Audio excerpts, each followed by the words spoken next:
안녕하십니까. 행복한 아침 이재용입니다. 안녕하세요. 정예인입니다. 오늘은 1월 4일 수요일이고요. 날씨 궁금합니다. 날씨부터 알아보겠습니다. 박소연 기상캐스터. 네, 날씨 요정 박소연입니다. 오늘 아침은 어제보다는 추위가 좀 덜한데요. 그래도 평년보다는 날이 추우니까요. 오늘 나오실 때도 찬바람을 막아줄 수 있는 든든한 옷차림 해주셔야겠습니다. 네, 요즘 감기 걸리신 분들 정말 많더라고요. 건강 잘 챙겨야겠는데요. 오늘 날씨 어떤지 이어서 전해주세요.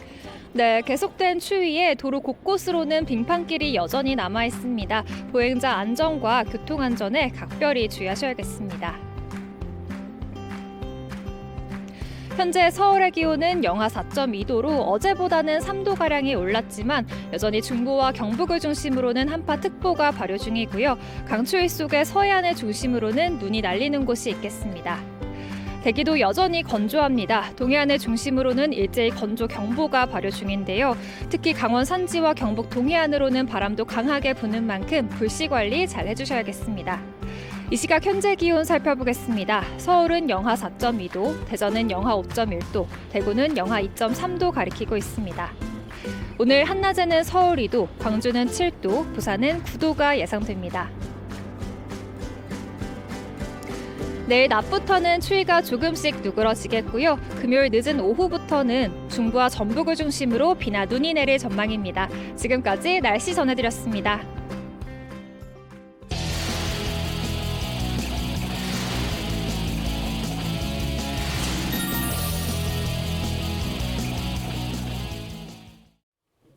화제 이슈를 발빠르게 전해드리는 모닝 브리핑 순서입니다. 김성환 시사평론가와 함께합니다. 어서 오세요. 네, 안녕하세요. 네, 첫 번째 이슈부터 전해주시죠. 네, 첫 번째 이슈는 공무원 처우 개선입니다. 올해 5급 이하 공무원 보수가 지난해 대비 1.7% 오른다고 합니다. 또 하위직인 9급과 8급 공무원의 경우에는 더 추가로 인상을 해서 3에서 한 5%가량 봉급을 인상하기로 했다고 합니다. 그렇지만 4급 이상 공무원과 또 장관급 이상 공무원은 보수를 동결하거나 오히려 더 기부를 한다, 이런 소식도 전해지고 있습니다. 인사혁신처가 이 같은 내용의 공무원 보수 규정을 국무회에서 통과시켰다, 이렇게 밝혔습니다. 네, 하위 실무직 공무원 사기 진작과 또 물가 인상 수준을 감안해서 이번 조치가 이루어진 걸로 알고 있는데요. 여기에 군인이나 소방, 경찰 등 현장 공무원도 좀 개선이 된다죠? 네, 맞습니다. 군인이나 소방, 경찰 등 특수직 공무원들의 경우에는 아무래도 고생을 좀 더 많이 하잖아요. 네. 위험한 업무를 또 많이 하게 되고요. 근데 이런 공무원들을 중심으로 해서 수당이나 이런 것들을 조금 더 인상해 주겠다, 이게 정부의 방침인데요. 예를 들면 군인 병장 월급의 경우에 이 많은 분들이 아마 화제가 됐기 때문에 잘 아실 거예요. 작년에 67만 6천 원이었거든요. 병장을 기준으로 했을 때 올해 100만 원으로 오르게 되고요. 내년에는 125만 원, 내후년에는 150만 원까지 오르게 됩니다. 그리고 소방과 경찰 실무직 봉급의 경우에는 교정이나 마약 수사 공무원 수준으로 인상한다고 합니다. 그리고 1급 감염병 대응 공무원들의 경우에는 지급하는 의료 업무 수당이 10만 원씩 있었는데요. 이걸 응급구조사 자격증 소지자까지 확대하기로 했습니다. 또 국제 우편물 검사 업무를 담당하는 공무원의 경우에도 보통 수출입 업무를 담당하는 공무원들의 경우에는 엑스레이를 촬영하는 경우가 많이 있거든요. 이렇게 방사선을 촬영하는 업무를 담당하는 공무원 수준으로 위험 수당을 인상해 주기로 했다고 합니다. 네, 민생 현장의 공무원들이 보람과 자부심을 느끼면서 일할 수 있는 환경이 만들어졌으면 좋겠습니다. 자, 다음 이슈 전해주십시오. 예, 다음 이슈는 동물병원 진료비 공개입니다. 이거 반려인 가족들한테 굉장히 희소식이 될 수도 있을 것 같은데요. 네. 전국의 모든 동물병원은 병원 내부 접수 창구 등에 진료비를 앞으로 게시해야 하고요. 고비용이 예상되는 수술이나 진료의 경우에는 그 비용을 사전에 그러니까 동물들의 보호자에게 꼭 설명을 하도록 한다고 합니다. 그리고 지난해 이제 국회가 이런 내용으로 수의사법을 개정했는데요. 이게 내일부터 시행에 들어가게 됩니다. 네, 저희 집 강아지 데리고 동물병원 한번 가려면 덜컥 겁이 날 정도로 그렇죠. 가격이 정말 만만치 않고 같은 진료를 보더라도 병원마다 값이 다 다르거든요. 이번에 그럼 구체적으로 공개되는 주요 진료 항목은 어떤 것들인가요? 그러니까 저도 사실은 반려인이기도 한데요. 네. 병원에 아이를 데리고 가면 경험한 게 굉장히 많은데 가격도 굉장히 비쌀 뿐더러요. 그렇죠. 막상 가서 진료를 한다 하더라도 우리처럼 말할 수가 없잖아요. 그렇죠. 말을 알아들을 수 네. 없기 네. 때문에 나중에 가서 오진이 생기는 경우도 굉장히 어. 많이 있습니다. 그런 부분에 대한 아마 불만들이 좀 있으실 것 같은데요. 일단 진료비를 개시해야 하는 진료 행위는요. 진찰과 상담, 입원, 또 백신 접종, 그리고 엑스레이 촬영비와 판독료 등이 이제 포함이 됩니다. 이 진료비는 동물병원 내부 접수 창구나 진료실 같이 동물 보호자가 알아보기 쉬운 곳에 책자나 인쇄물을 비치하거나 또 병원 홈페이지에 게시를 하도록 하는데요. 또 진료비를 게시하지 않는 경우도 있을 수 있기 때문에 이런 경우에는 일단 시정 명령을 내리게 되고요. 그 다음에도 이행하지 않는다. 그러면은 1차로 30만 원의 과태료를 부과하게 되고 횟수가 늘어날 때마다 30만 원씩 과태료가 늘어나게 됩니다. 다만 이제 모든 동물병원이라고 제가 말씀드렸지만 보통의 경우에는 수의사가 2명 이상인 경우가 대부분인데요. 1명인 경우도 있을 수 있잖아요. 이런 경우에는 아무래도 준비할 시간이 필요하니까요. 1년 동안의 유예 기간을 준다고 합니다.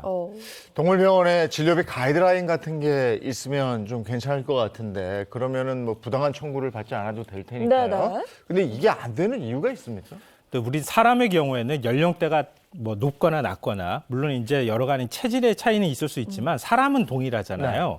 근데 동물은 동일하지가 않잖아요. 네. 그러니까 진료비를 표준화하기가 굉장히 어려운 겁니다.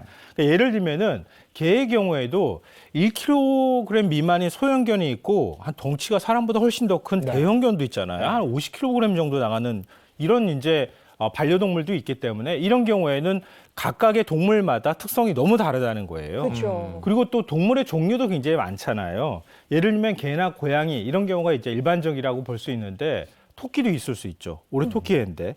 그리고 또 새나 파충류, 그다음에 뭐 이것 말고도 종류가 굉장히 많기 때문에 이런 동물들의 진료비를 다 표준화해서 이거 동일한 가격으로 받아라 하기가 매우 어렵다는 거예요. 네. 근데 그러기에는 아직 상당히 많은 시행착오가 필요할 수밖에 없는 상황인데요. 이 정부는 일단은 진료 항목 100개를 골라내서 내년까지 진료비를 표준화할 예정이고요. 만약에 어느 정도 이게 표준화가 된다고 하면은 이것 또한 굉장히 반려인들한테 관심이 많을 것 같은데요. 그러니까 진료비를 표준화하게 된다고 하면 보험을 가입할 수 있게 된다는 거 하는 거잖아요. 그러면은 그 다음에는 펫보험을 들 수 있게 되고 상품이 출시가 되면 이게 좀 활성화될 수 있다 이런 겁니다.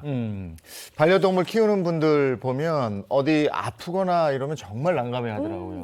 네. 저 치료비, 진료비 이런 게 너무 비싸니까 이거 어떡하지 하다가 유기하는 경우도 생긴다고 그러는데 이런 게 빨리 좀 정착이 됐으면 하는 바람입니다. 다음 이슈 전해주시죠. 세 번째 이슈는 직장 내 MZ세대 논란입니다. 이 사회적 거리두기가 끝나고 난 다음에 방역이 풀리니까 과거에는 직장에 출근하지 않고 비대면으로 근무를 하는 경우가 많았잖아요. 근데 대면 근무가 많아지게 된 거예요. 네. 대면 근무 많아지고 난 다음에 기성세대와 MZ세대 간에 직장 내 갈등이 굉장히 많아졌다고 합니다. 서로 간의 인식 차이도 좀 있을 것 같은데요. 그러다 보니까 양쪽 다 모두 불만을 갖게 되는 일이 벌어지고 있다고 합니다. 네, 기성세대와 MZ세대 워낙 그 자라온 환경이 다르다 보니까 서로 오해도 쌓이기 쉽고 뭐 불만도 생기는 것 같은데요. 가장 먼저 MZ세대를 향한 기성세대의 불만은 어떤 부분인 거예요? 가장 큰 불만은 업무를 대하는 태도라고 그래요. 어. 아마 많은 분들이 공감하실 것 같은데요. 이게 사실 뭐 어제 오늘 일은 아닌데 오히려 지금 이제 같이 출근해서 생활하다 보니까 갈등이 좀 더 커지고 있다 이렇게 봐야 될 것 같은데요. 예를 들면 야근을 해야 되는데 저 집에 갈래요? 칼퇴근 해버리는 거예요. 근데 아니 예전에는 안 그랬는데 뭐 네네. 이런 식의 생각들을 한다거나 아니면은 또 내 사생활이 있다는 이유 때문에 회사에서 조금 더 뭔가를 해야 되는데도 불구하고 난 그거 받아들일 수 없다 이렇게 그냥 바로 얘기해 버린다는 거예요. 근데 또 MZ세대는 MZ세대 나름대로 불만이 있을 수밖에 없겠죠. 그건 제가 지금 말씀드린 건 기성세대 얘기일 거고요. MZ세대 경우에는 직장 상사나 선배의 조언이 이게 곱게 들리지만은 않은 거예요. 근데 그런 면에 있어서 일종의 꼰대의 말 같은 이렇게 또 받아들이는 분위기도 있다 그래요. 네. 이런 것 때문에 서로 간에 인식차가 발생할 수밖에 없고 자연스럽게 갈등이 좀 커지고 있다 이런 얘기입니다. 예전엔 조직 생활을 할 때 선배를 통해서 그 조직의 정보를 얻었거든요. 근데 지금 MZ세대 같은 경우에는 선배를 통해서 얻는다기보다는 이걸 찾죠. 그렇죠. 그러니까 선배가 별로 필요 없는 거예요. 근데 아까 이제 업무에서 차이가 난다고 말씀하셨는데 사실 엄밀하게 얘기하면 사람을 대하는 방법이 달라요. 그러니까 서로 간에 상당한 오해가 생기게 되더라고요. 그렇죠. 그리고 이 MZ 세대들이 사람을 대하는 사람과의 관계가 익숙치가 않은 분들이 많더라고요. 그런 면에서도 뭐 여러 가지 얘기들이 있는데 글쎄 이분들도 할 말이 많긴 많아요. MZ세대도 할 말이 왜 없겠습니까? 네. 방금 전에 다 말씀해 주셨잖아요. 다 사람들 간에 자라온 환경도 다르고 직장 생활할 때 선배들한테 배운 게 또 다르잖아요. 그러다 보니까 서로 간에 불만이 좀 있을 수 있는데요. MZ세대의 경우에도 전부 다 우리가 그렇게 불만을 얘기하는 것도 아니고 MZ세대라고 통칭을 하는데 MZ세대라고 다 그런 것도 아니다. 왜 일부 얘기를 다 전체인 것처럼 얘기를 하느냐. 우리도 열심히 하고 있다 이렇게 얘기를 지금 하고 있고요. 그렇지만 이제 그 기성세대한테 불만은 세상이 변했는데 여전히 나 때는 말이야. 이 얘기를 너무 많이 한다는 거예요. 네. 그러니까 세상이 변했고 업무 환경도 달라지고 있으면 MZ세대도 또 인식이 달라질 수밖에 없다고 하는 걸 좀 이해해 줬으면 좋겠다. 이렇게 얘기를 지금 하고 있다고 합니다. 또 최근에는 또 한자를 쓸 일이 있을 때 기성세대 입장에서 좋잖아요. 이거 하나 몰라 뭐 이렇게 얘기를 하고 문해력 얘기도 많이 나오잖아요. 근데 그것도 또한 역시 그럼 선배 세대는 우리보다 영어 더 잘하느냐 또 이런 얘기도 할 수 있잖아요. 그러니까 그런 면에 있어서 차이점을 서로 좀 인정해 줬으면 좋겠다 이런 얘기들을 하고 있다고 합니다. 예, 맨날 우리가 세상이 변했다고 얘기하는데 네. 세상이 변했어도 거기 주도 세력은 사람이에요. 그러니까 사람과의 관계에 좀 더 신경을 썼으면 하는 바람도 있습니다. 자, 오늘 모닝 브리핑은 여기까지 하겠습니다. 김성환 시사평론가와 함께했습니다. 고맙습니다. 네. 고맙습니다.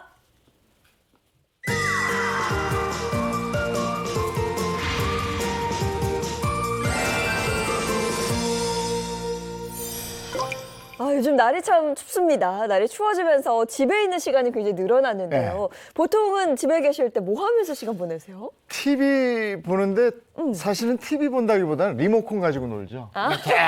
계속 돌려봅니다. 그렇죠. 뭐 하나를 고정해서 볼 수가 없더라고요. 자꾸 리모컨 가지고 네. 놀고 이렇게 시간 보내시고. 네. 저 같은 경우는 요즘 게임을 그렇게 해요. 게임이 좋더라고요. 근데 이게 게임 때문에 걱정하는 분들도 많지만 게임을 잘만 활용하면 두뇌 개발에도 좋고 가정의 화목을 도모하는 데도 이게 도움이 된다고 그래요. 네. 사례가 있어요. 한번 보시겠습니다. 1년 전 청소년의 심야 게임을 제한하는 셧다운제가 폐지됐었죠. 그만큼 게임의 자율성을 두는 움직임이 보이고 있습니다. 전 세계적으로도 게임의 긍정적인 연구들이 나오는 상황. 피할 수 없으면 즐겨라. 과연 어떻게 해야 게임의 장점만을 잘 활용할 수 있을까요? 가족 소통의 시작인 게임 문화, 지금 알아봅니다.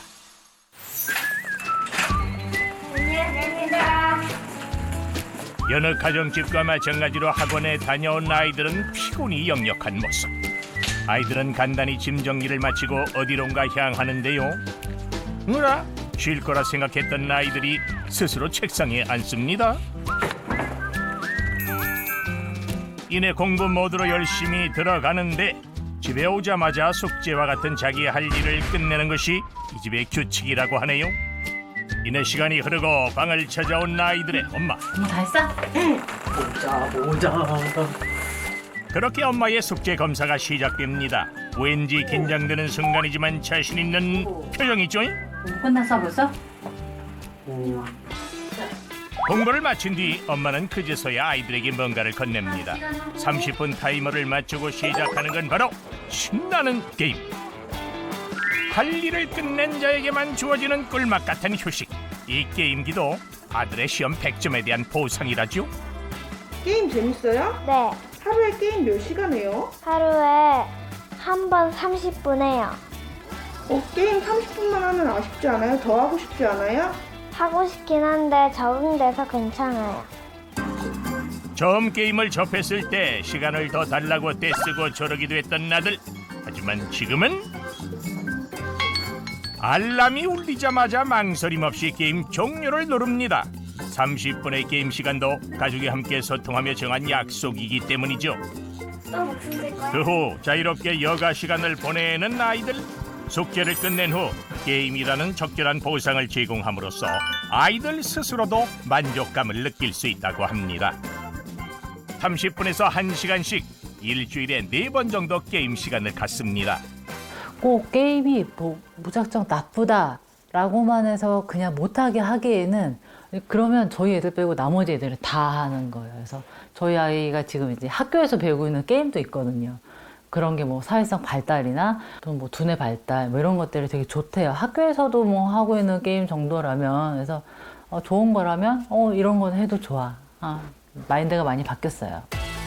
실제로 한 연구에서는 하루 3시간 이상 게임을 한 아이의 뇌가 활성화됐고, 또 다른 연구에서는 게임 사용량이 많은 아이는 그렇지 못한 아이보다 지적 능력과 사회성 발달이 높아진 결과를 보였습니다. 이제 더 이상 막을 수만은 없는 게임, 잘 활용하기만 해도 아이의 발달은 물론 가족의 상호작용에도 도움이 된다는 건데요.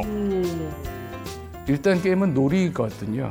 허구를 공유하면서 그 허구의 세계를 키워나갈 수 있는 능력이 인류 진화와 성공의 비결이었거든요. 바로 그 비결을 아이들이 배운다라고 말할 수가 있고요. 물론 지나치면 안 되지만 게임으로도 개인의 능력을 키운다는 것. 저희가 아이가 둘이잖아요. 애들은 자꾸 커가고 일방적으로 하면 안 되니까 소통을 잘 하고 싶어서 뭐 교육도 찾아보고 강의도 실제로 들으러도 갔다 오고 그런 거 실천하려고 많이 노력했죠. 모범적인 게임 소통을 이룬 양민아 주부. 그녀가 도움받은 강의 중 하나는 보호자 게임 리터러시 교육입니다. 게임을 알면서 게임을 하면 그게 좋은 효과가 생기는 거고, 공부하기 싫어서 게임하고 있고, 그리고 친구들 따라서 그냥 게임하고 있고, 그리고 게임하면서 느낀 감정을 아무 생각 없이 표출하고만 있으면 그 게임에서 악영향만 받겠죠. 동일한 게임에서 좀 더 좋은 효과를 받을 수 있게 해주는 것, 그게 리터러시라고 할 수 있습니다. 게임을 문화로 받아들여 놀이이자 학습 도구로 쓰이게 하는 게임 리터러시. 오늘도 많은 사람들이 모였습니다. 습득하는 학습의 장이다라는 얘기를 한 거고요. 디지털 게임의 경우에는 동시대의 감각을 공유할 수 있는 그런 기회예요. 첫 번째는 가상의 세계를 이해하는 법을 배운다. 게임을 하는 동안 아이들은 뭘 배우느냐 하면 그러니까 이 가상의 세계를 만드는 게 딱 2가지거든요. 모두가 어떤 특정한 규칙을 공유를 하고 그 규칙에 맞는 역할을 각자 부여를 받아서 그 역할에 맞게 플레이를 하기 시작하면 가상의 세계가 만들어지는 거예요. 가상의 게임에서 특정한 규칙을 시행하며 같이 논다는 것. 예전의 놀이 문화가 디지털 화면으로 옮겨진 것이죠.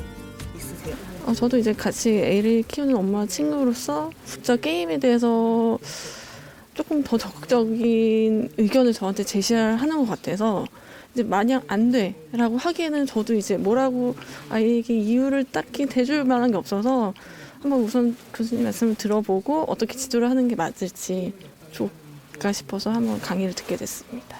전에도 이런 강의를 들은 적이 있었는데 가족 간의 소통과 자녀들의 게임 문화 변화가 좋아졌어요. 앞으로도 종종 강의를 들으면서 참고할 계획입니다. 저부터 이런 게임 문화에 대해서 관심을 갖고 좀 긍정적으로 정말 선생님이 말씀하신 것처럼 습관을 어떻게 함께 균형에 같이 맞춰 나가느냐, 이게 중요한 것 같다고 생각이 듭니다. 많은 사람들이 즐기는 게임. 이런 게임 문화를 받아들이고 아이들이 이해할 때 비로소 진정한 가족의 소통이 이루어지지 않겠습니까?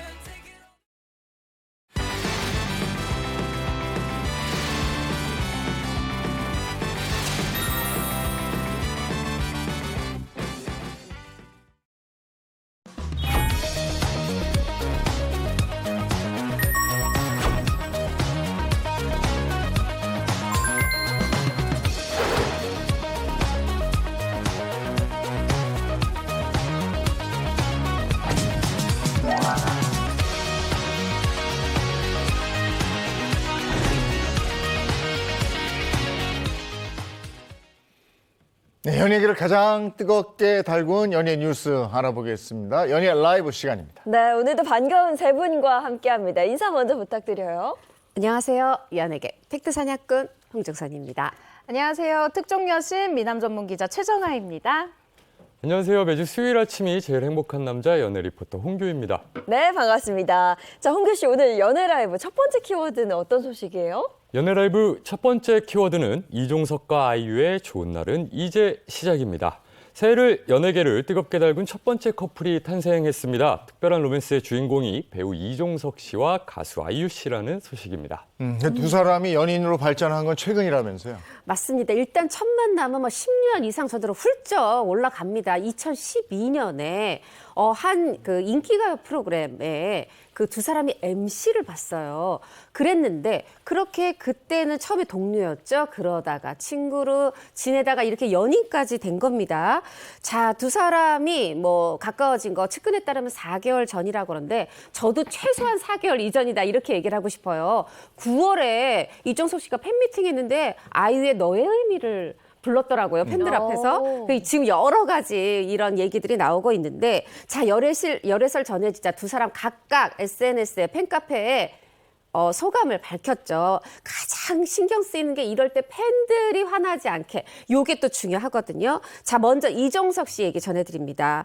20대 중반쯤 처음 인연을 가지게 됐고 풋사랑을 넘어 커다랗지만 사실 이때 좋아했다는 거죠. 그런데 이루지 못한 아쉬움이 있었다. 긴 시간을 친구로 지내다가 이제야 이렇게 됐다. 이런 소식을 알렸습니다. 네, 아이유 씨 역시 남자친구인 이종석 씨와의 열애에 대해서 이렇게 이야기를 했는데요.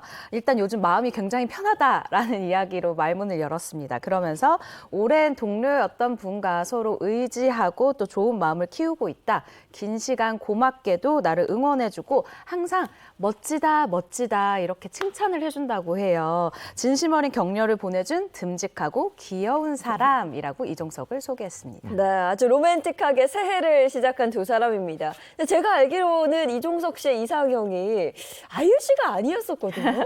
네, 데뷔 후 한결같이 배우 이나영 씨를 이상형으로 꼽아온 이종석 씨인데요. 최근 언급한 이상형의 특징이 이나영 씨 이미지와 달라 누리꾼들은 아이유 씨로 인해 이상형이 변한 것이 아니냐라는 추측을 했는데요.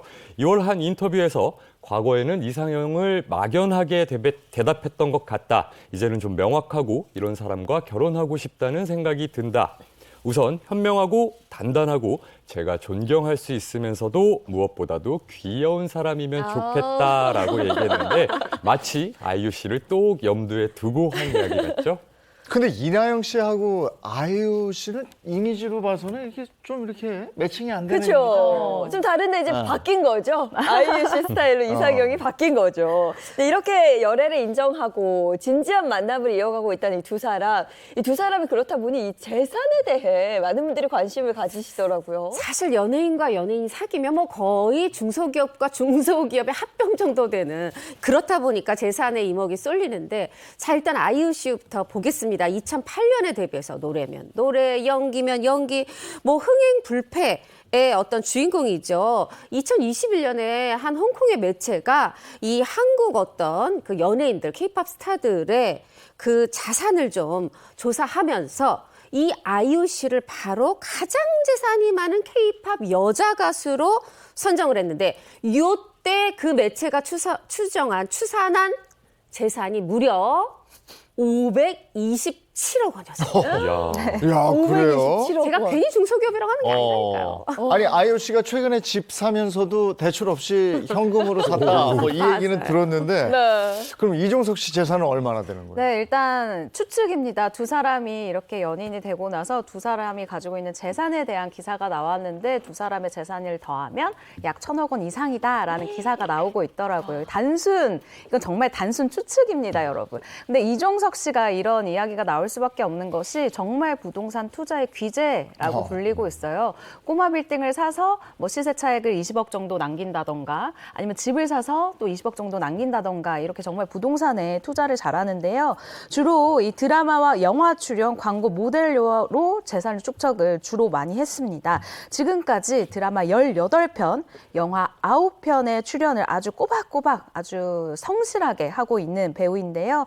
2014년도에 6천만 원이었던 회당 출연료가 2017년에는 1억 5천만 원으로 크게 올랐습니다. 그래서 2014년부터 8년간 단순 계산으로 약 150억 원 이상의 이 출연료를 얻었을 것이다 라고 입을 모으고 있고요.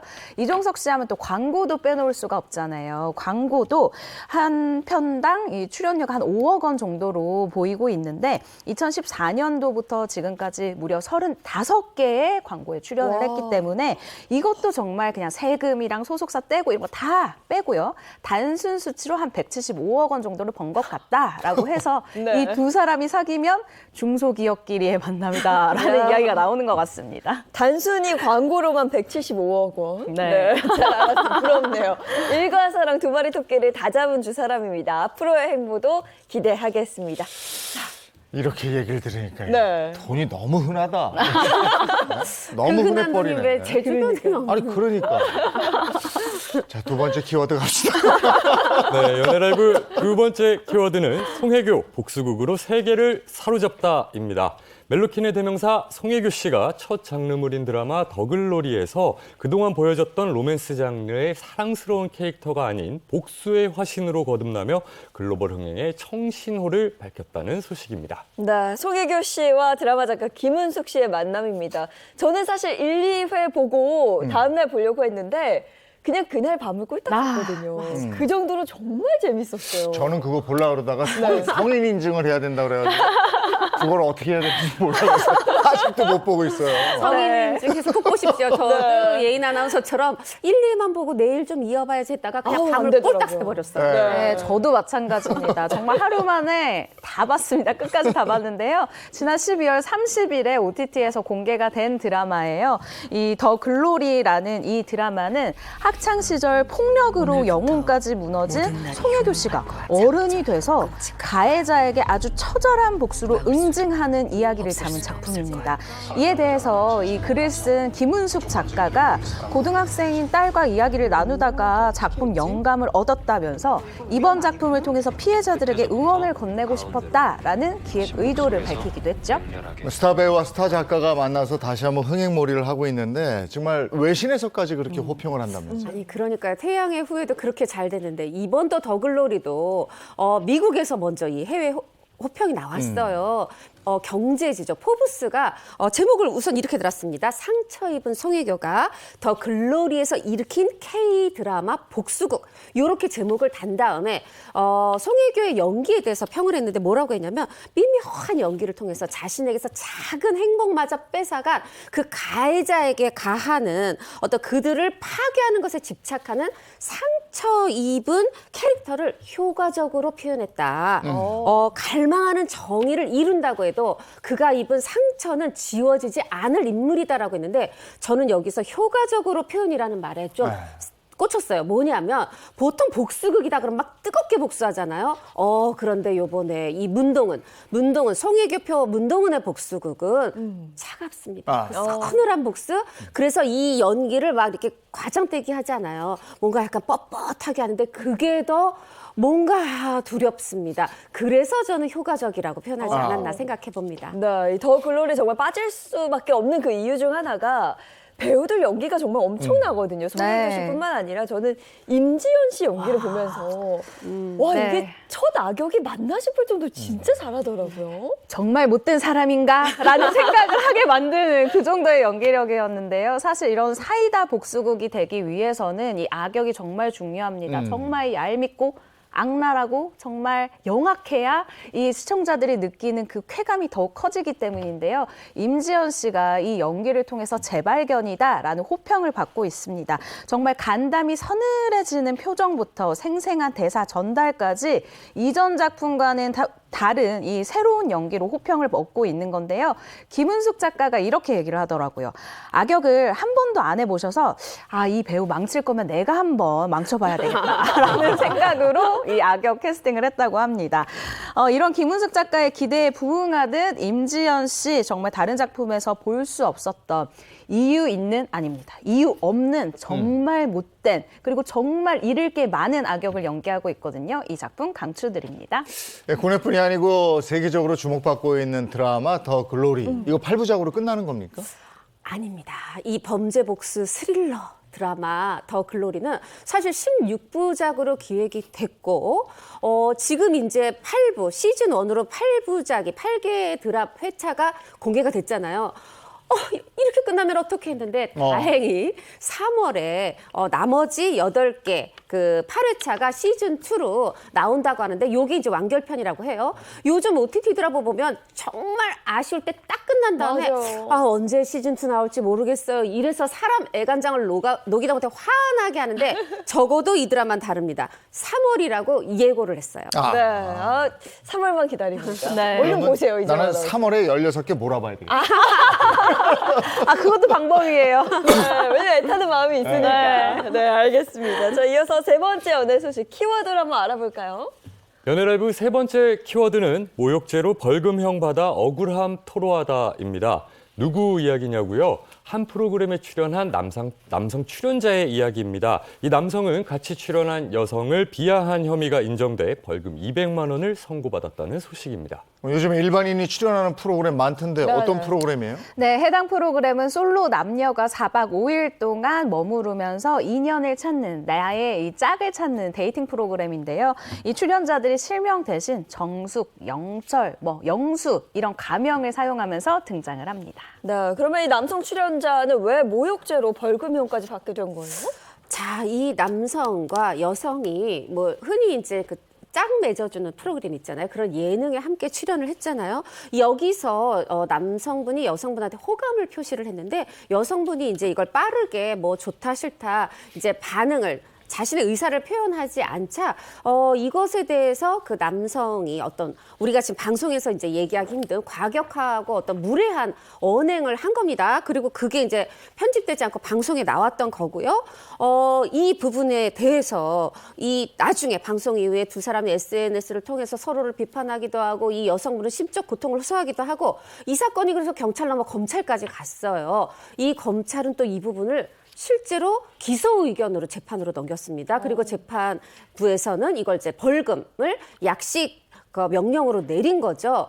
이 남성은 난 이거 억울하다. 이게 방송에 나온 게 다가 아니다 하면서 이제 본인이 이걸 이제 이 일을 가지고 다시 항소를 했지만 재판부는 이 발언이 모욕적이라고 할 만하게 충분히 인정된다 하고 유죄 판결을 내린 상황입니다. 그렇다면 재판 결과에 대해서 해당 남성은 어떤 입장입니까? 일단 굉장히 억울하다라는 입장입니다. 이 해당 남성은 자신의 SNS를 통해서요. 단지 방송 편집만으로 나왔던 나의 모습 20%, 그것도 안 좋은 점만 편집된 걸 보셨던 분들은 나머지 80%를 합친 이 100%를 보신다면 나에게 무릎을 꿇고 석고대죄할 분들이 많을 거라 장담할 수 있다라고 억울함을 토로했습니다. 네, 그런데 이 남성 출연자가 최근 또다시 다른 소개팅 프로그램에 나와서 또 논란이 되고 있죠. 맞습니다. 새해 들어서 공개된 이게 OTT 플랫폼에서 하는 또 다른 어떤 연애를 시켜주는 그런 예능 프로그램인데 여기에 나왔어요. 하다 보니까 누리꾼들은 지금 여기에 나와도 되는 거야? 문제가 됐던 사람이 하면서 논란도 있고 걱정도 우려도 하고 있는데 이 남성분 입장에서는 내가 정식 재판 청구해도 되지 않으니까 내가 그런 사람 아니야라는 걸 좀 보여주고 싶었던 것 같고 결국은 이제 이게 방송사하고 이익이 서로 의견이 맞아 떨어지면서 출연하게 된 것 같은데 이 부분에 대해서 좀 저는 논란이 이어질지 또 시청자가 수긍할지 좀 더 지켜봐야 되겠습니다. 네, 알겠습니다. 여기까지 연예 라이브였습니다.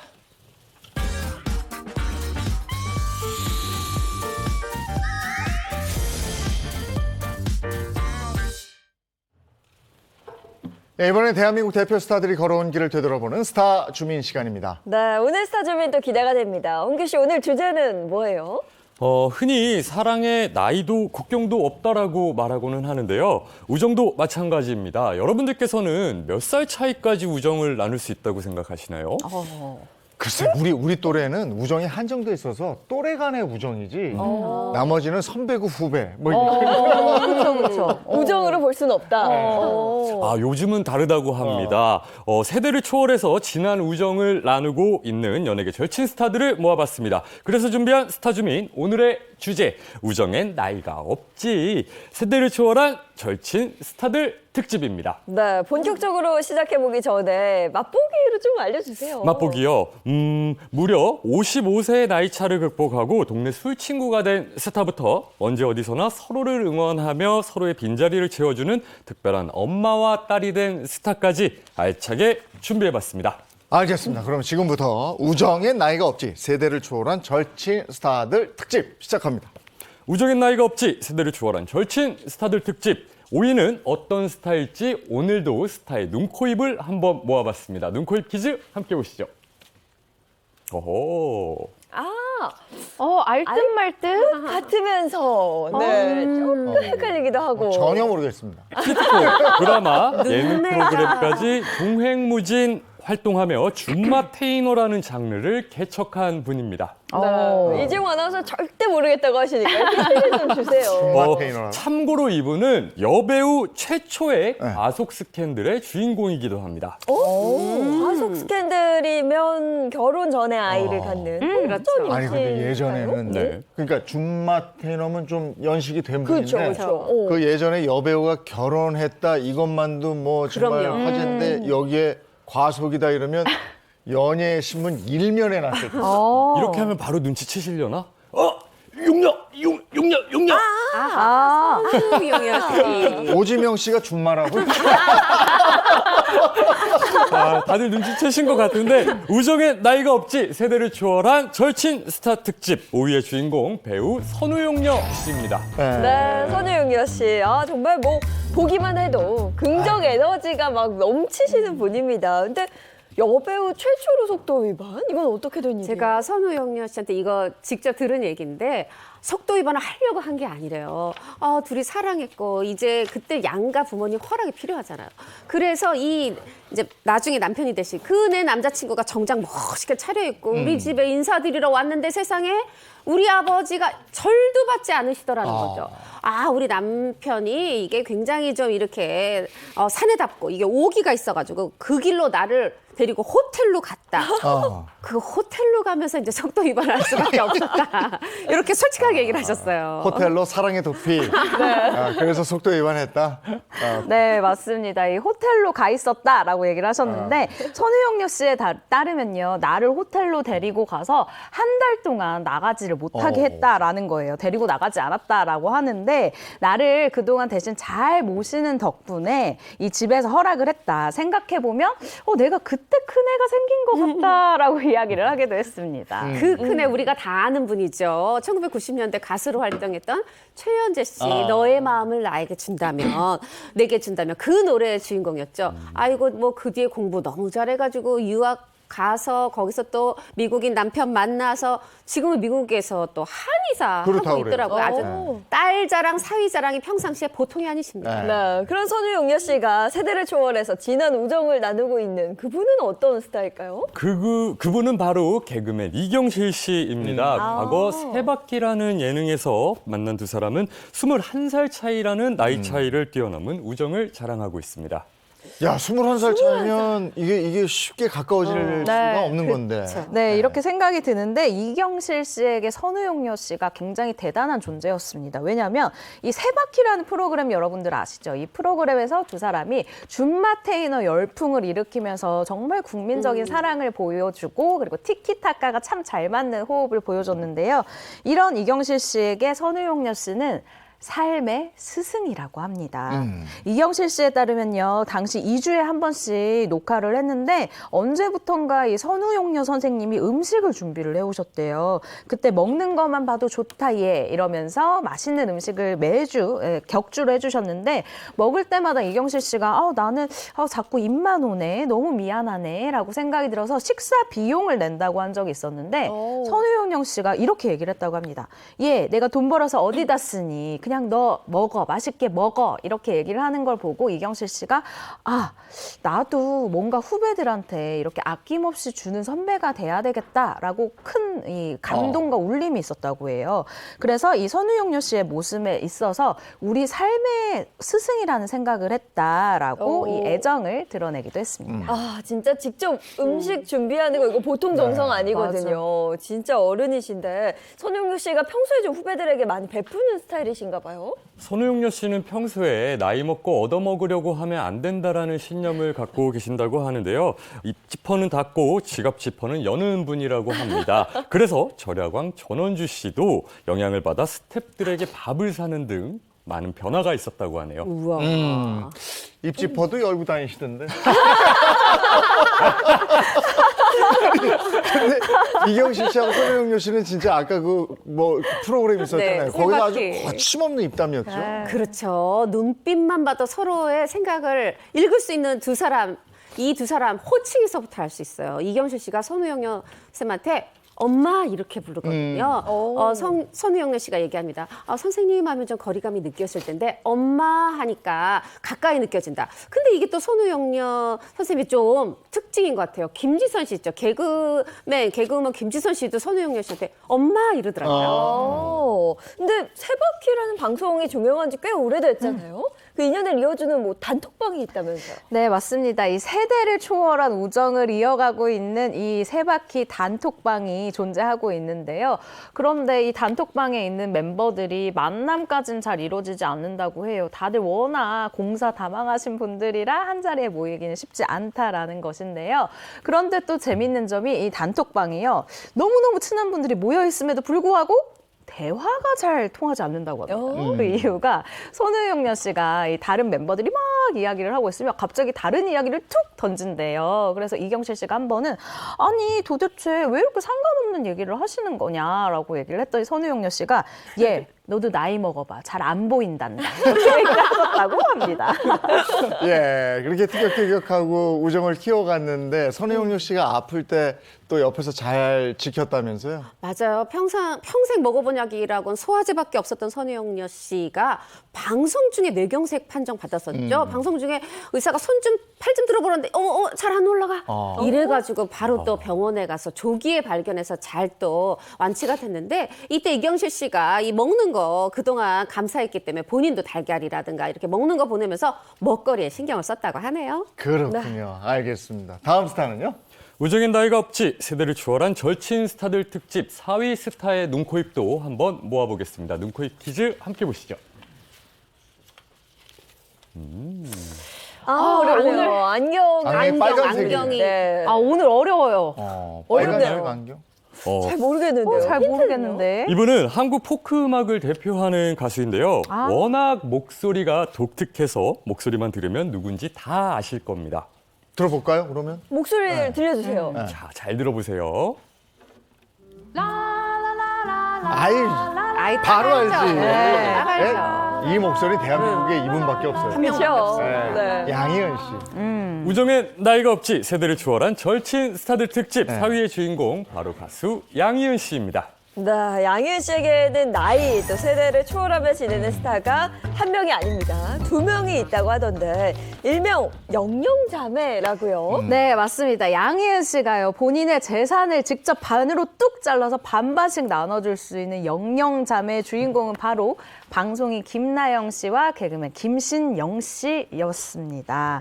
양희은 씨가 한 라디오 방송에서 이런 이야기를 했었는데요. 내가 이 사람 아름이 넓은 사람이 아니고 아이가 없으니까 나영이 그리고 신영이를 내 마음속 딸로 생각을 하고 있다라고 아주 남다른 이 우정을 전달하기도 했습니다. 세 사람 나이 차이가 꽤 날 것 같은데 얼마나 나나요? 영영자매의 어머니로 불리는 가수 양희은 씨는 올해 72세로 43세가 된 김나영 씨와 29세 차이고요. 41세가 된 김신영 씨와는 31세 차이가 난다고 합니다. 진짜 딸뻘이구나. 그런데 우리 양희은 씨는요, 영영자매를 처음 만났을 때 첫인상이 또 극과 극이었다고 하시던데요. 맞습니다. 영영자매 언니, 일단 김나영 씨에 대해서는 이렇게 얘기합니다. 난 원래 안면 인식 장애가 있어서 사람을 못 알아보는데 얘는 못 알아볼 수가 없었다. 하이톤으로 아주 바락바락 질문을 하는데 잊을 수가 없고, 그래서 도대체 얘 누구야? 황당하고 놀라웠다. 이렇게 얘기를 했어요. 그리고 또 영영자매 동생 김신영 씨에 대해서는 강호동 씨랑 왜 TV 코미디 꽁트극, 상황극 했었잖아요. 아, 너무 뛰어나가지고 어머 쟤는 또 누굴까? 도대체 누굴까 궁금했는데 실제로 봤더니 너무 예뻐서 볼을 갖다 대고 볼을 꼬집고 그랬다. 이렇게 밝혔는데 박찬욱 씨, 헤어질 결심 박찬욱 감독 이전에 김신영 씨를 알아본 양희은 씨가 있었네요. 근데 첫인상 얘기만 들어보면 이렇게 우정으로 계속 지속될까 이런 생각은 들거든요. 네, 맞습니다. 사람이 친해질 때 가장 중요한 게 그 공감대잖아요. 양희은 씨가 김나영 씨를 처음 봤을 때 바로 그 공감대가 있었다고 합니다.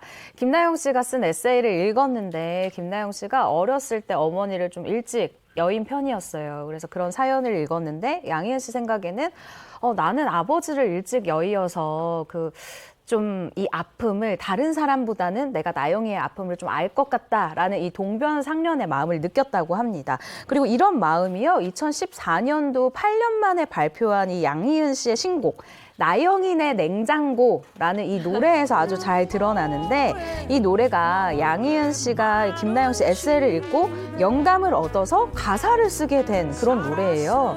직접 쓴 글이 노래가 되고 이렇게 뮤직비디오까지 함께 출연한 것에 대해서 김나영 씨가요, 친구들이랑 듣다가 오열을 했다. 나 정말 위로받는 느낌이 들었다. 라면서 눈물을 흘리기도 했습니다. 나 진짜 이뿐만이 아니라 양희은 씨가요, 친정엄마 못지않게 또 김나영 씨를 챙긴다면서요. 맞아요. 또 이 친구면은 원래 서로 잘했는데 여기 확실히 엄마 같아요.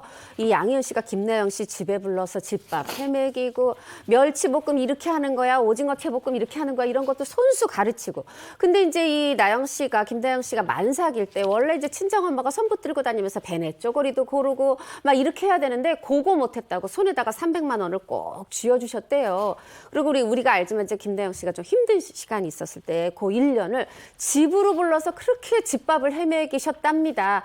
우리 사실 밥심으로 살잖아요. 이 김나영 씨가 이때 아주 큰 위로가 됐다고 하네요. 그리고 김나영 씨가 인생의 어려운 결정을 할 때 그때도 든든한 지원군이 됐다면서요? 네, 이 어려운 결정이 역시나 이혼이었습니다. 이혼과 아이를 처음 혼자 키우겠다라고 결심을 했을 때였는데요. 양희은 씨 댁에 가서 어머니 저 혼자 아이 키우려고요, 선생님. 저 그렇게 하려고요 라고 얘기를 했다고 합니다. 그러면서 사실 저 너무 무서워요. 저 겁나요 라고 속마음을 털어놨습니다. 근데 양희은 씨가 정말 큰 힘이 되는 이야기를 해준 거예요. 그냥 고요하게 너의 마음속에 있는 이야기를 들어봐. 그러면 하나도 무서울 게 없다라고 얘기를 해줬는데 정말 그 얘기를 듣고 나서 거짓말처럼 무서움이 싹 사라졌다고 합니다. 용기와 이 조언을 통해서 용기를 얻게 된 아주 고마운 순간이라고 이야기를 했기도 했었죠. 네, 김나영 씨 지금 공개 열애 중이죠. 싱어송라이터 겸 화가 마이큐 씨와 열애 중인데 양희은 씨는 마이큐 씨에 대해서 뭐라고 얘기했어요? 마이큐가 잘 챙겨주는 것 같아서 보기가 좋더라. 나영이가 일하는 여자 아니냐, 바깥에서 일하고 또 집에 들어가면 아이가 있으니까 또 일해야 되고 안팎으로 힘든데 마이큐가 옆에서 든든하게 챙겨주고 지켜주는 것 같아서 아주 보기 좋다, 이렇게 얘기를 했어요. 이 말을 보면 사위감 마음에 들고 친정엄마 같은 그런 눈빛 속에서 아주 그 사랑이 느껴집니다. 또 김신영 씨가 전국 노래자랑 MC가 되면서 양희은 씨가 거기에 출연을 했습니다. 맞아요. 51년 만에, 데뷔 51년 만에 전국 노래자랑 첫 출연이에요? 맞습니다. 한 번도 전국 노래자랑에 출연한 적이 없는데 바로 이 둘째 딸 김신영 씨가 전국 노래자랑 MC가 되자 그 무대에 자청해서 나간 겁니다. 가서 관객들한테 노래도 노래지만 이렇게 얘기했어요. 얼마나 떨리겠어요. 전국 노래자랑의 어린 새싹이라고 생각하시고 보듬어 주세요. 이러면서 머리를 숙이시면서 이 딸을 잘 부탁드린다고 당부를 했는데 거의 초등학교 입학할 때 딸 손 잡고 가서 담임선생님한테 아유 우리 애가 좀 부족하지만 잘 부탁드려요. 요런 이러는 엄마 같은 모습. 저는 김신영 씨가 정말 전국 노래자랑 MC 시작하면서 이보다 더 큰 응원이 있었을까. 양희은 씨 대단한 엄마다 싶습니다. 네. 김신영 씨를 생각하는 양희은 씨의 마음은 여기서 끝이 아닙니다. 태어나서 단 한 번도 생일 파티를 열어본 적이 없다는 김신영 씨를 위해 직접 생일상을 차려주기도 했다고 하네요. 그러면 저 살짝 이거 유치한 질문인데 영영자매 두 사람 중에 양희은 씨는 누굴 더 사랑할까요? 궁금하네요. 있겠지. 실제로 아픈 손가락. 네, 실제로 한 라디오에서 청취자가 양희은 씨에게 만약 전 재산 중 딸 같은 김신영에게 얼마나 빌려줄 수 있어요? 라는 질문을 했는데 양희은 씨는 김신영을 구해야 하는 상황이라면 난 전부 다 줄 거다. 와. 아니라면 김나영과 김신영에게 딱 절반으로 나눠줄 생각이다 라며 영영자매에 대한 애틋함을 드러내기도 했습니다. 이거 뭐 양희은 씨 진심이 느껴지네요. 진심이 느껴져요. 네. 사실 이제 양희은 씨가 난소암 투병 하셨었잖아요. 그 뒤에도 또 한 차례 더 아프셨고 이런 투병 생활 속에 아이고 인간관계 다 부질없다. 인생은 한두 사람 잡고 사는 거다. 라고 얘기를 하셨는데 여기에 남편 외에 이 한두 사람에 저는 이 영영자매가 들어간 게 아닌가. 아주 끈끈한 이 삼각 트라이앵글 그 관계가 보입니다. 네, 양희은 씨와 영영자매 우정 이야기 한번 살펴봤고요. 이어서 다음 스타 누굴까요? 우정엔 나이가 없지 세대를 초월한 절친 스타들 특집 3위는 과연 어떤 스타일지 눈코입 퀴즈 함께 보시죠. 남성분인데. 남자네. 이분은 트로트 알것 경연대회 같아. 출신으로 일명 트로트계 꽃사슴으로 불리는 분입니다. 이분은 좀 알 것 같아요. 네. 눈을 보니까 알 것 같아요. 우리 초롱초롱한 시대에는 여자 꽃사슴으로 연예인 중에 노사연 씨가. 다들 눈치 벌써 채신 것 같은데 이분은 트로트 경연대회에서 얼굴을 알리기 전에 이미 팬클럽이 결성됐을 정도로 실력과 외모를 겸비한 트로트 가수입니다. 네, 아니 뭐 눈만 봐도 누군지 알 것 같아요. 눈 주름 이렇게 트로트 가수 중에 이렇게 눈 주름이 좀 이쁜 게 장민호 씨 아니에요? 우정엔 나이가 없지 세대를 초월한 절친 스타들 특집 3위의 주인공 가수 장민호 씨입니다. 장민호 씨, 뭐 정말 대세 중에 대세입니다. 트로트계 꽃사슴으로 불리고 있는데 요즘 정말 인기가 대단하잖아요. 본인은 좀 어떻게 느끼고 있을까요? 대단하죠. 그래서 최근에 라디오 프로그램에 출연해서 이렇게 얘기를 했어요. 정말 너무 기분이 좋다. 제가 데뷔한 지 20년이 됐는데 이런 사랑을 받다 보니까 관심을 받다 보니까 하루하루가 재밌다. 이렇게 인기를 실감한다고 했는데 진짜 또 이게 수치로도 확인된 게 있습니다. 이게 주간 차트로 트로트 인기 가수 랭킹이 나오거든요. 요 12월 15일에서 20일 요 주간에 이찬원 씨, 영탁 씨에서 3위 장민호 씨였습니다. 뭐 인기 대단하죠. 근데 장민호 씨한테 가장 어린 친구가 있다면서요? 네, 맞습니다. 나이를 초월한 이 트로트계 브로맨스로 불리고 있는 정동원 군인데요. 이 정동원 군의 아버지 나이가 79년생, 그러니까 45살입니다. 그런데 장민호 씨가요, 이 정동원 씨의 아버지보다 2살이 많은 77년생 47세입니다. 올해 17살인 정동원 군과는 정확히 30살의 이 나이 차이가 나는 거죠. 정동원 군이 장민호 씨 처음 보고 그렇게 깜짝 놀랐었다고요? 깜짝 놀란 이유가 바로 나이 때문이었다고 합니다. 트로트 경연대회에서 실제로 장민호 씨를 처음 본 정동원 군은 솔직히 우리 아빠가 나이 더 많을 줄 알았다. 처음 봤을 때 더 젊은 줄 알았는데 실제 나이를 알고 깜짝 놀랐다라고 얘기한 적이 있는데요. 이에 장민호 씨가 당황해하자 삼촌은 잘생겼다라면서 장민호 씨를 위로해줬다고 합니다. 들었다 놨다 하네요. 이거 정말 아버지 뻘인데 어떻게 우정을 쌓아가는 거예요? 그러니까요. 우리 아버지보다 2살이 많은 사람과 어떻게 우정을 쌓아가느냐. 사실 이 정동원 군이 이 트로트 경연 프로그램에서 장민호 씨 만나기 전부터 장민호 씨 좋아했던 모양입니다. 이 어린 나이지만 여러 행사를 이 데뷔 전부터 다녔는데 그때 불렀던 노래가 장민호 씨의 남자는 말합니다. 이 노래였다고 그래요. 그러다가 경연 프로그램에서 장민호 씨를 만나고 우정을 쌓아서 친구가 됐다. 우리가 성덕이라고 그러죠. 팬에서 친구가 됐습니다. 이 노래 남자는 말합니다. 이 노래가요. 장민호 씨의 긴 무명 생활을 청산시켜준 그런 노래잖아요. 맞습니다. 사실 장민호 씨는 1997년 아이돌 보이그룹으로 데뷔한 가수입니다. 하지만 아이돌 그룹이 실패하면서 2004년 발라드 그룹으로 데뷔했지만 다시 한번 실패를 했고 그러다가 2011년 트로트 가수로 전향을 하게 됩니다. 결국 2013년에 남자는 말합니다로 17년간의 무명 생활을 청산했다고 합니다. 네, 장민호 씨는 뭐 정동원 군한테 당연히 동원아 이렇게 부르고 네. 정동원 군은 아버지보다 2살이 많은데 장민호 씨를 뭐라고 부를까? 뭐 큰아버지는 아닐 테고. 큰아버지, 뭐 형이라고 하기에도 죄송스럽고 바로 삼촌이라고 부른다고 합니다. 정동원 군에 따르면요. 저희 아빠 성함이 용주다. 근데 민호 삼촌이 아빠한테 전화해서 용주야 무슨 일이야? 라고 얘기하면 저희 아빠가 삼촌한테 네 형님 이렇게 얘기를 한다고 해요. 정말 가족처럼 정말 모두가 친하게 지내고 있다라는 부분을 엿볼 수가 있죠. 그러니까 장민호 씨가 서울 아빠가 되는 건가요? 맞네요. 서울 아빠. 사실 정동원 군이 지금 가족하고 떨어져 지내고 있잖아요. 일주일에 한두 번 전화해서 뭐 필요한 거 없나 요즘 잘 지내나 아주 그냥 삼촌이 살뜰히 챙겨주고 있고 정동원 군도 만약에 마음에 좀 고심이 생겼다 고민이 생겼다 하면은 이 민호 삼촌한테 전화해서 또 만나서 이 고민을 털어놓는다고 해요. 말하자면 우리 사춘기 정동원 군도 적어도 삼촌한테는 거짓말하지 않고 속마음을 털어내는 정말 찐우정을 나누고 있는 거죠. 마치 대나무 숲 같은 존재가 아닐까 싶은데 어떤 고민 상담을 할까요? 그 나이 때는. 일단 정동원 군이 낭랑 17세잖아요. 주변 사람들이 봤을 때는 마냥 해맑아 보여도 그 나이 때 하는 그 고민들이 있거든요. 굉장히 깊고 어두운 그 고민들이 있는데 이런 정동원 군이 그 사람들이 많이 있을 때는 고민을 절대 말하지 않는다고 합니다. 그런데 이 장민호 씨랑 있을 때는 자신의 고민을 그냥 툭 이렇게 툭 던져 놓는다고 해요. 예를 들어서 뭐 사춘기 고민 상담 같은 게 있다고 하고요. 제가 또 기억에 나는 일이 하나가 있는 게 이 장민호 씨가 이 정동원 군이 지금 억대 수익의 이 아주 어린 그렇죠. 트로트 스타가 되지 않았습니까? 한때 명품을 그렇게 많이 샀었다고 해요. 내가 그렇게 명품을 많이 샀는데 정신이 번쩍 들게 한 사람이 있다. 그게 바로 장민호다. 왜?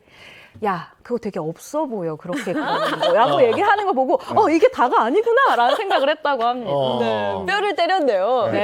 아니, 이렇게 보면 두 사람 사이는 정말 나이는 뭐 이런 우정에는 나이 차이가 없다 이런 걸 실감하네요. 맞아요. 그리고 또 장민호 씨가 이 정동원 군을 칭찬하는 것으로 보면 거의 자식 자랑하는 부모 말 같아요. 뭐냐 하면 동원이가 그러니까 처음에 이렇게 이제 경연 프로 왔을 때 굉장히 엄청 정신이 없었다. 3분 노래하면은 나머지 연습하면은 57분을 떠들었다. 그런데 그 3분에 뭐 하나를 딱 가르쳐 주면 이거 다 잊어버린 거 아니야? 떠드느라고 1시간 뒤에도 그걸 틀리지 않고 그대로 노래를 하더라는 거죠. 재능이 대단하다. 아주 자랑이 늘어졌습니다. 네, 그런데 그런 정동원 군이 가장 부러워하는 사람이 또 장민호 씨라고요. 네, 과거 한 프로그램에서 정동원 군은 민호 삼촌이 너무 부럽다. 얼굴이 잘생겼다.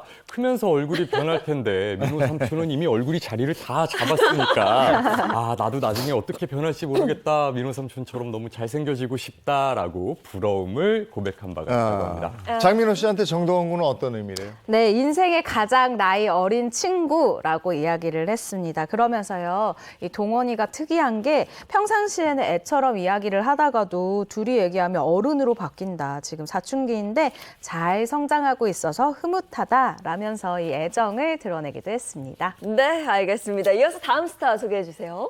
우정엔 나이가 없지 세대를 초월한 절친 스타들 특집 이어서 2위 살펴보겠습니다. 눈, 코, 입 퀴즈 함께 보시죠. 오늘 진짜 어렵네요. 오늘 유독 어려워요, 정말. 이렇게 봐서는 모르겠어요. 올해가 개묘년이잖아요. 이분은 올해 활약이 기대되는 70대 토끼띠를 대표하는 스타 중 한 분입니다. 토끼띠를 대표한다.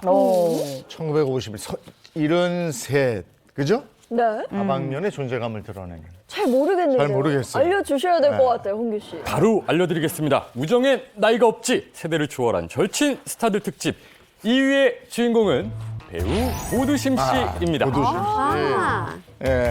씨. 고두심 씨는 73세. 글쎄 어떤 분하고 세대를 초월한 우정을 나누고 있을까요? 바로 미국 유명 음악지 롤링스톤이 뽑은 최고의 가수 200명 중 135위에 선정된 가수 겸 배우 아이유 씨입니다.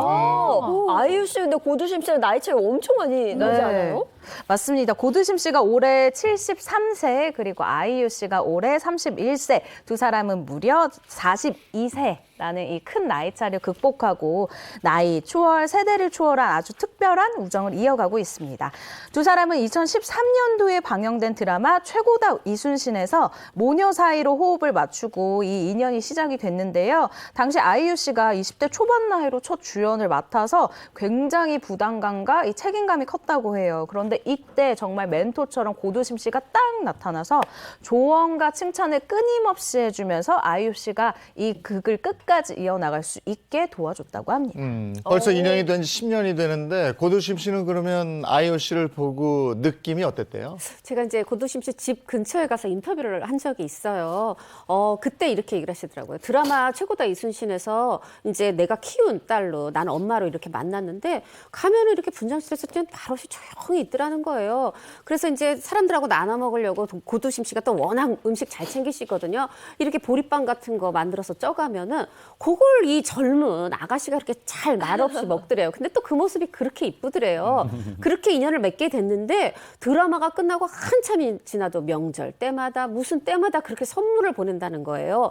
또 선배인 고두심 씨가 가만히 있을 수 없잖아요. 또 좋아했던 보리빵도 보내주고 제주도에 특산물들 또 제주도가 고향이시니까 그런 것도 보내주고 이러면서 우정을 이어가고 계시더라고요. 네, 특히 고두심 씨가 아이유 씨에게 뭐 편지를 보냈다 그래요? 데뷔 12주년을 맞아서. 네, 맞습니다. 고두심 씨의 손편지가 한 이 방송에서 공개가 됐는데요. 너무 감동적이에요.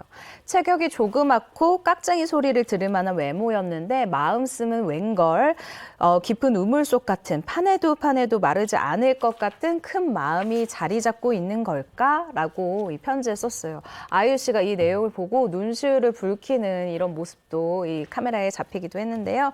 정말 단 몇 줄 되지 않는 내용이지만 아이유 씨를 향한 고두심 씨의 아주 깊고 큰 사랑이 느껴지는 부분이었습니다. 그리고 고두심 씨가 출연하는 영화에 아이유 씨 곡이 또 나오고 이랬죠? 맞습니다. 고두심의 첫 로맨스 영화 빛나는 순간인데 이 이제 영화도 이 속에서 나이 차이가 나지만 그 이제 사랑하는 남녀 얘기를 그리거든요. 요 속에 아이유 씨의 노래 반편지가 이게 들어갔어요. 근데 이것이 이 영화가 전하고자 하는 사랑의 의미, 말하자면 남녀 나이가 몇이다 이걸 떠나서 내가 자꾸 상대가 염려되고 걱정되고 아껴주고 싶다면 그게 사랑 아니냐는 이 주제를 전달하는데 굉장히 이 노래가 정말 효과적이거든요. 고두심 씨가 말씀하시더라고요. 내가 출연한다니까 그냥 이거 쓰라고 괜찮다고 한 것 같다.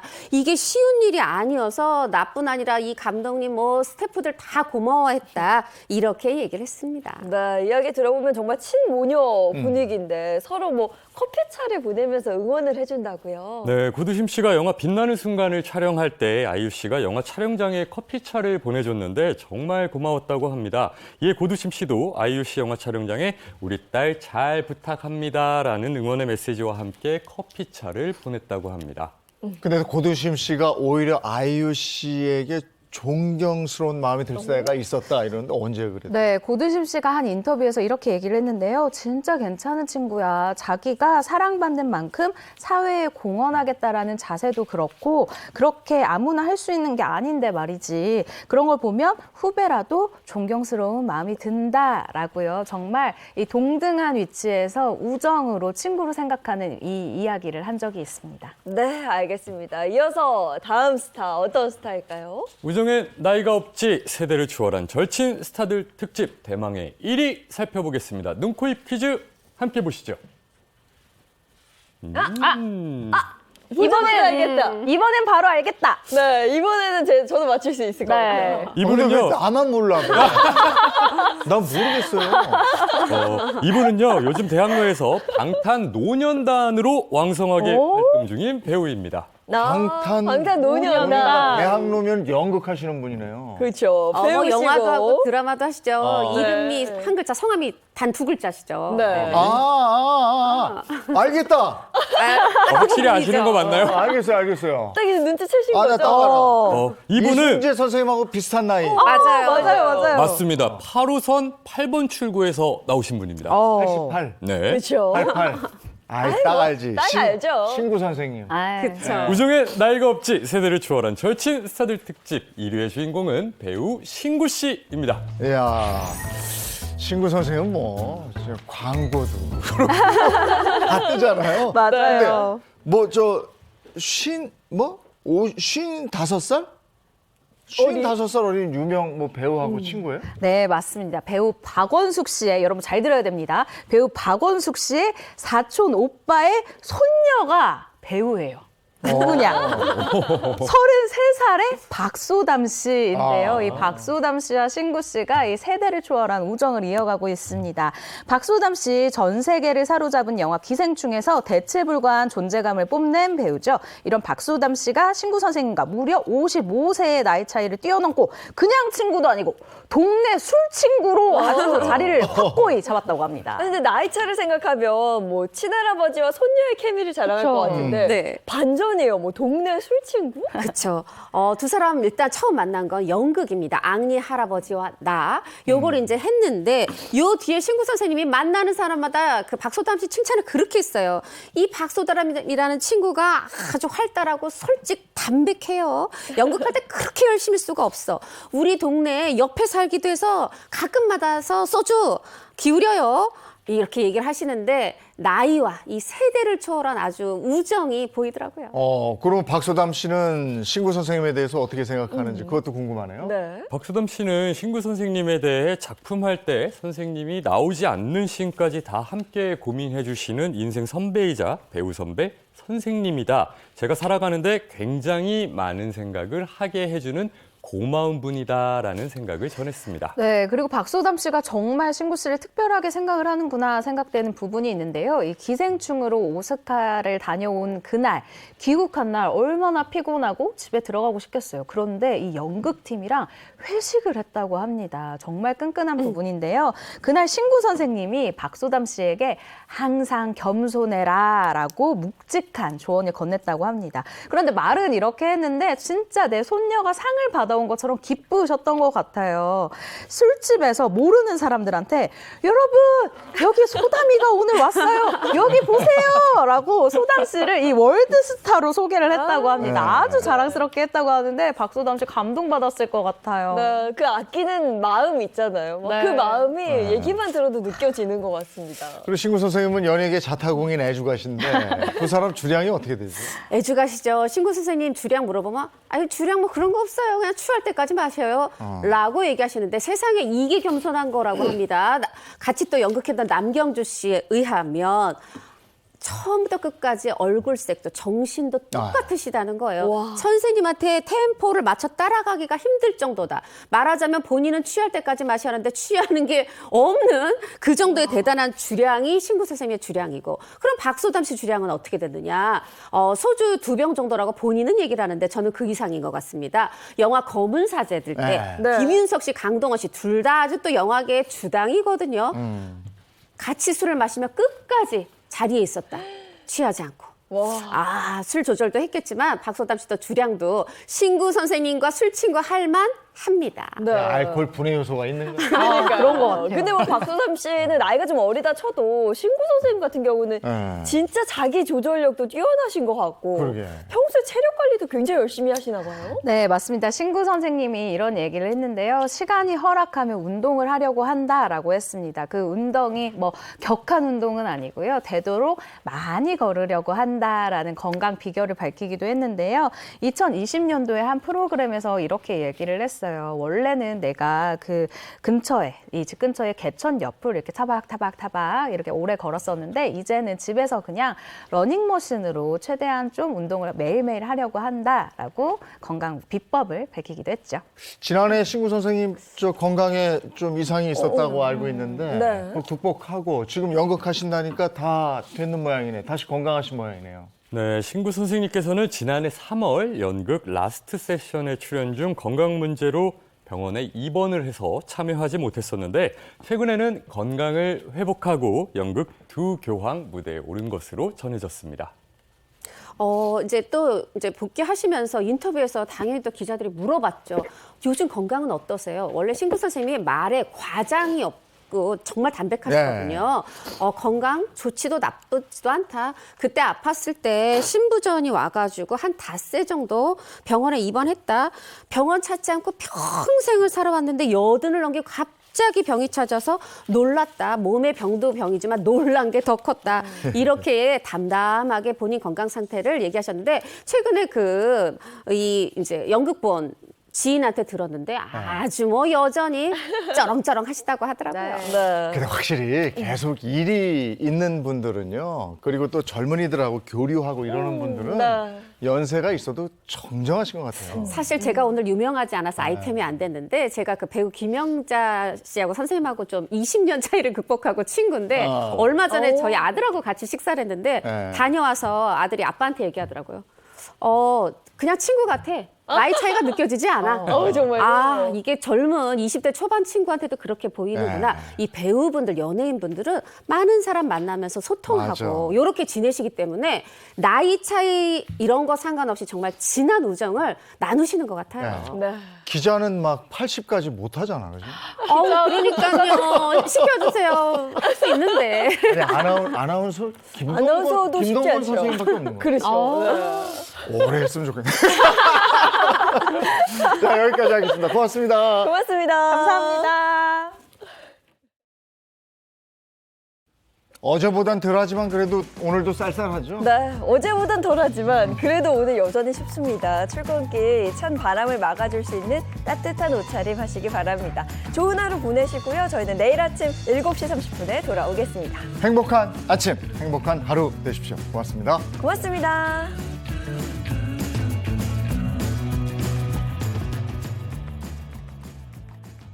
채널 A